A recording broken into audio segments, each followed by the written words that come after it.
I get to lead a team of fantastic and brilliant concept artists, and our role is to create the characters that you see in the game.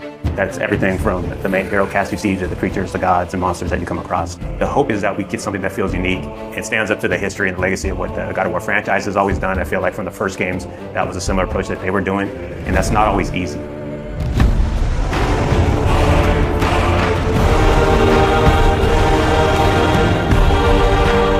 My name is Raf Grassetti. I'm the art director for God of War Ragnarok. Hi, my name is Marissa Coppert. I am a character technical artist. Hi, my name is Angela Rico, and I am a senior character artist in God of War Ragnarok. Hi, I'm Della Longfish, and I am the lead of the character concept team at Santa Monica Studio. Come in. What in all yarns be that happened to him? As a character technical artist here at SMS, I rig most of the characters and props that you see throughout the world. As character artists, our job is to create 3D assets based on the beautiful concept art provided to us. We do this by making sure that the silhouettes on the models and the textures and materials stand out instantaneously.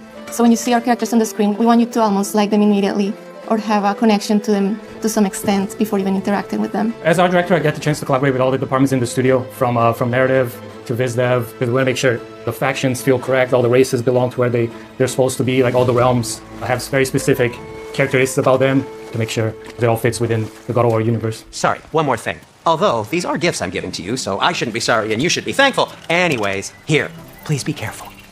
In the God of War 2018, we saw Brock and Sindri, and that was the tip of the iceberg of the Huldra. And in God of War Ragnarok, we actually get to go and visit Svartalfheim, where they're from. And a great part of that, too, is we want to make sure that we expand the cast. You know, we've just seen a little bit of what was represented, and that was something that we hadn't seen. Svartalfheim is a beautiful place. There's a lot of different biomes. You go from wetlands to mountain springs, and took a lot of inspiration from hot springs, from the minerals that you find, a lot of colorful minerals, a lot of resources. So the dwarves being the races that they are, we knew we wanted to play on that as well. So you see their influence on Svartalfheim on every corner. It's a realm where you're going to find a lot of water environments. There's quarries. It's a very industrial city. It's very organized, and you can see all the dwarves putting all the work into creating this great city where they live in. Knowing that they're blacksmiths, that was kind of reflected within their clothing.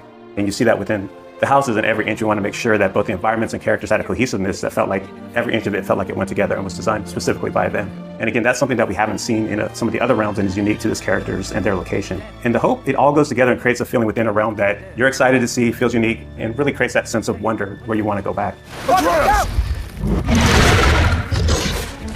When designing a character to match the geography around it, first it's definitely dictated by the biz dev team and the narrative team and the story team. They make sure the character is designed for features that fit in with what they need. When designing the Grims, we took a lot of inspiration from the environment. So we took a lot of inspiration from lizards, creatures that kind of belong to that environment. They have those big claws. There's small critters to the big ones, and really building up that race, making sure they kind of belong and that realm felt lived in and that ecosystem felt like very diverse. Making sure that it feels natural and believable is a big part that goes into the design elements. So our artist, Stephen Oakley, pulled a lot from the environment concepts that Luke Berliner and his team were doing and pulled a lot of those into actually the skin texture, even the bulk and volumes that you see in the characters. So it really does feel like not only do they belong in there, but you're able to see them and they stand out for the combat experiences with the character.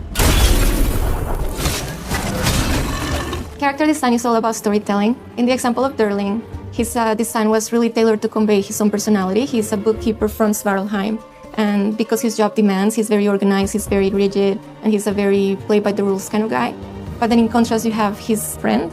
So when you see Durling connect with his pet, we see that he's not all just this rigid librarian guy, but that he's got a softer side to him. I do believe that we're all storytellers, no matter what we do, even in the tech side of things. I mean, we work to make these characters that then tell a story, and we can also kind of put those features and traits on our rigs. The prophecies say Fimbulwinter leads to Ragnarok. War is coming! Svartalfheim, the dwarves, working with different races from different realms, so definitely seeing Ragnarok and the impact of that into the realm, it puts them into this position that's very interesting to see which side they take and things that they're building. So as you go through the level, you find out a lot more about this race and the political situation that is happening while Ragnarok and Fimbulwinter is taking place. Hey, dwarves! Oh, they're running away. One thing that our hope is with the cast of characters within every realm is not that it's just enemies there to kill you. We want to feel believable and that there's a wide world out there, but we want to kind of plant these seeds within any cast of the realm that there's more outside of what you're playing. We want the fans to feel like they can go back and really visit those areas and want to go explore. If the geysers and smell here are worse because of Fimbulwinter, maybe the earthquakes are too? Aye. Going into Svarheim, I'm really excited for players to experience all the new races that live in that realm, how they play very different from anything we had before. There's wildlife, it's something that kind of goes unnoticed, but we took a lot of effort to make the realm feel believable.